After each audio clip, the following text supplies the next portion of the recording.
কেন্দ্রীয় কর্মসূচির অংশ হয়েছি। আজকের যে 5 দফা দাবি রয়েছে, এই 5 দফা দাবি যে জামাত ইসলামী নেতৃত্বে 8টি ইসলামিক দল সহ যারা একত্রিত হয়েছে, 5 দফা দাবি আমরা সরকারের তুলে ধরতে চাই। এই 5 দফা দাবির অন্যতম একটি দাবি হচ্ছে আগামী জাতীয় নির্বাচনের আগে অবশ্যই কি গণভোটের আয়োজন করতে হবে ইনশাআল্লাহ। আমরা চাই সরকারের যেন শুভবুদ্ধির উদয় হয়, সরকার যেন কি জনগণের ম্যান্ডেট মেনে নিয়ে গণভোট একদিনে হওয়ার জন্য গণভোট একদিনে হওয়ার কোনো অপশনই নেই। অতীতে গণভোট আগে হয়েছে, এবারও আগেই হবে ইনশাআল্লাহ।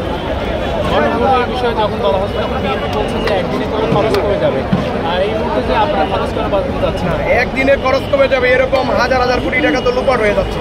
তার গণভোটে কয় টাকা খরচ হবে? এই গণভোটের টাকা তো আমাদের পকেটের টাকায় যাবে ইনশাআল্লাহ। আমরা তো 18 কোটি জনগণ, 18 কোটি ভোটার, আমাদের পকেটের টাকায় গণভোট আয়োজন হবে ইনশাআল্লাহ। সরকারের কোনো টাকা লাগবে না ইনশাআল্লাহ।